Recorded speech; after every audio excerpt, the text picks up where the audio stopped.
Assalamualaikum warahmatullahi wabarakatuh. Selamat pagi anak-anak. Semoga kalian selalu semangat belajar ya. Anak-anak, kembali lagi bertemu dengan Bu Widya dalam mata pelajaran IPA, materi panas dan perpindahannya. Ini merupakan materi IPA kelas 5 semester 2. Tujuan pembelajaran yang akan kita capai kali ini adalah siswa dapat menjelaskan perpindahan panas dalam kehidupan sehari-hari.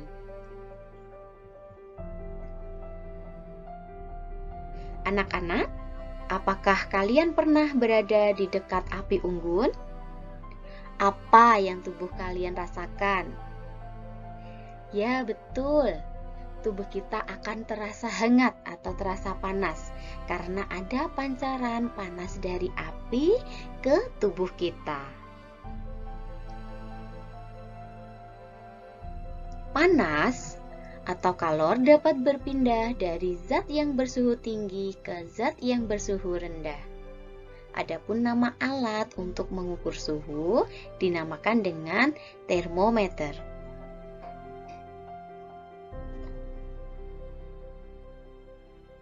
Panas berpindah dengan 3 cara. Perpindahan panas tersebut yang pertama yaitu konduksi atau hantaran, yang kedua konveksi atau aliran, dan yang ketiga yaitu radiasi atau pancaran. Yang pertama, konduksi. Konduksi merupakan perpindahan panas tanpa memindahkan zat perantaranya. Jadi yang berpindah hanya panasnya saja atau kalornya saja, sedangkan zat perantaranya tidak ikut berpindah. Perpindahan panas secara konduksi terjadi pada benda padat. Berikut ilustrasi dari perpindahan panas secara konduksi. Nah, ketika logam dipanaskan, suhu naik, maka partikel dalam logam tersebut akan bergetar semakin cepat, yang mengakibatkan kalor berpindah, sedangkan partikelnya tadi tidak ikut berpindah. Jadi yang berpindah hanya kalornya saja atau panasnya saja.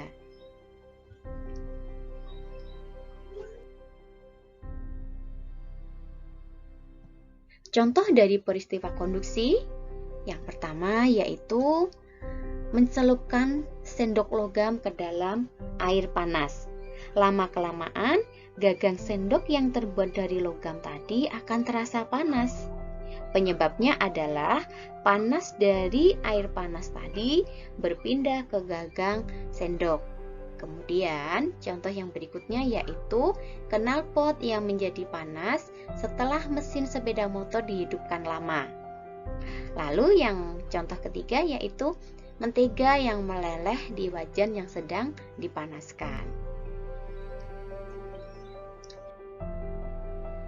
Perpindahan panas yang kedua dinamakan dengan konveksi.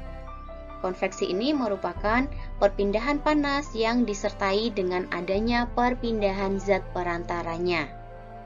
Perpindahan panas yang secara konveksi ini terjadi pada zat cair dan gas.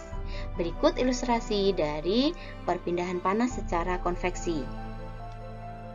Jadi ketika air dipanaskan di atas api,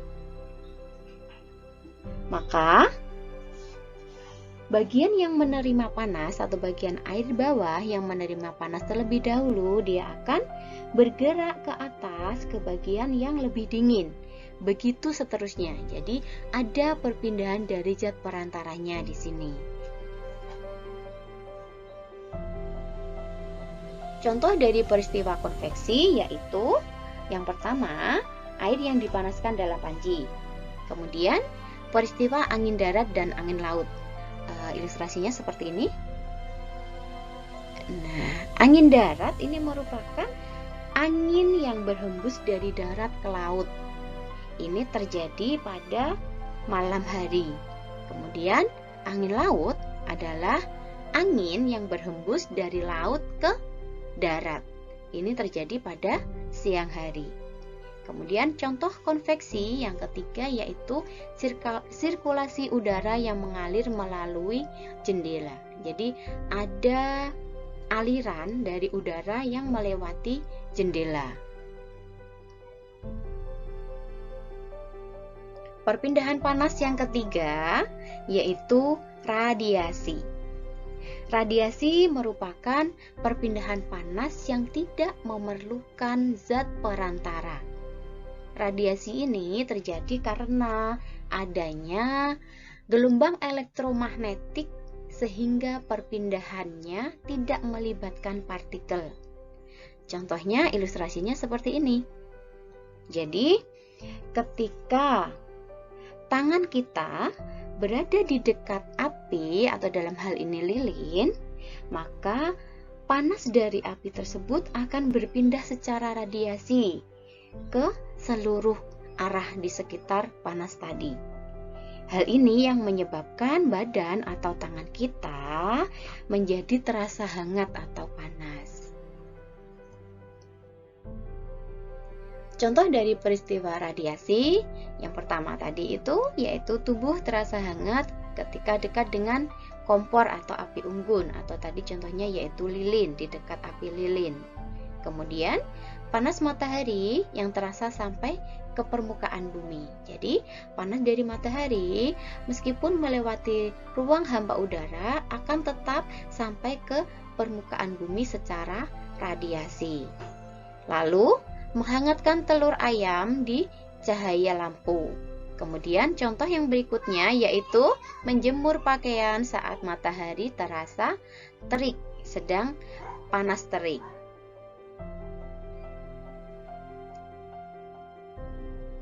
Nah, anak-anak, tahukah kalian proses perpindahan panas itu ternyata telah dijelaskan dalam Al-Quran?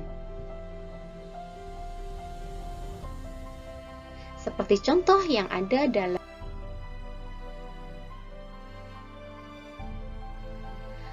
Quran Surah Saba ayat 10 yang berbunyi, وَلَقَدْ آتَيْنَا دَاوُودَ مِنَّا فَضْلًا يَا جِبَالُ أَوِّبِي مَعَهُ وَالطَّيْرَ وَأَلَنَّا لَهُ الْحَدِيدَ. Terjemahan dari Surah Saba ayat 10 yaitu, dan sesungguhnya telah kami berikan kepada Daud karunia dari kami.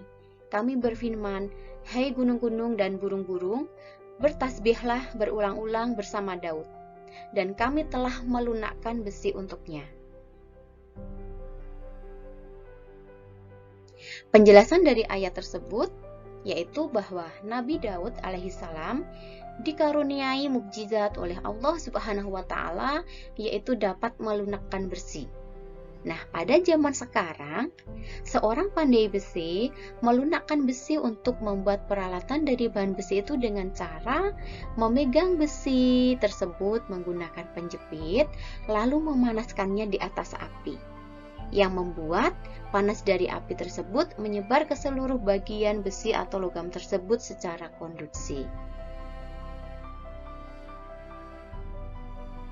Firman Allah dalam Quran Surah Al-Baqarah ayat 164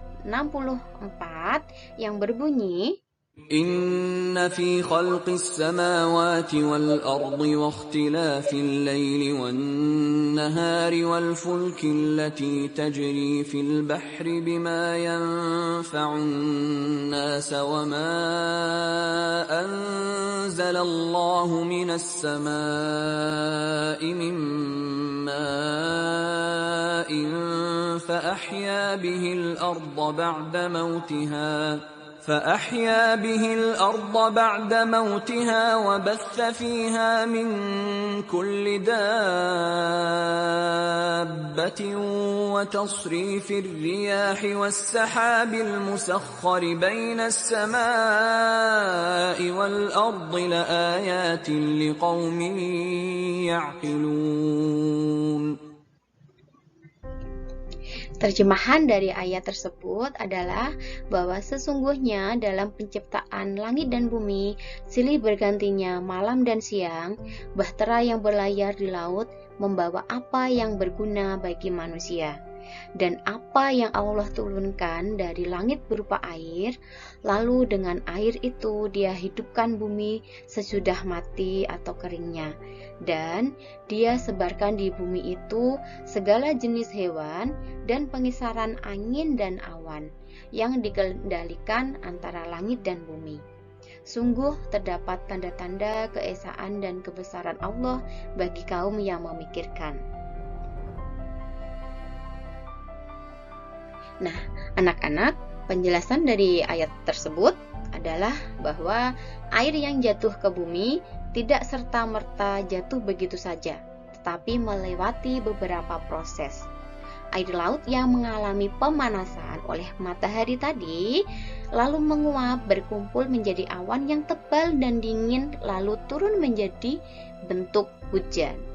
Nah, naik turunnya air pada proses terjadinya hujan tersebut terjadi secara konveksi.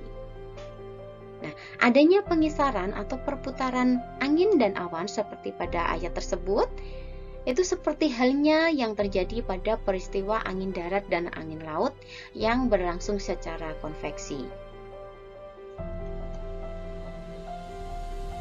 Kemudian, dalam Quran surah An-Naml ayat 7 yang berbunyi, إذ قال موسى لأهله إني آنست نارا سآتيكم منها بخبر أو آتيكم بشهاب قبس لعلكم تصطلون. Nah, terjemahan dari ayat tersebut adalah, ingatlah ketika Musa berkata kepada keluarganya, sungguh aku melihat api. Aku akan membawa kabar tentang itu kepadamu, atau aku akan membawa suluh api atau obor kepadamu agar kamu dapat berdiam atau menghangatkan badan dekat api. Penjelasan dari ayat tersebut bahwa ayat tersebut mengisyaratkan adanya perpindahan panas secara radiasi.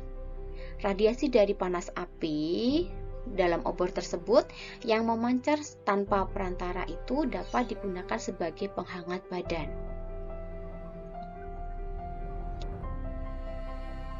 Nah, anak-anak, kesimpulan dari pelajaran tadi yaitu bahwa panas dapat berpindah dari benda yang bersuhu tinggi ke benda yang bersuhu rendah.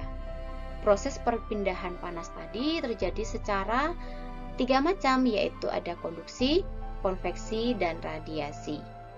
Pembahasan tentang proses perpindahan panas telah tertuang di dalam Al-Quran.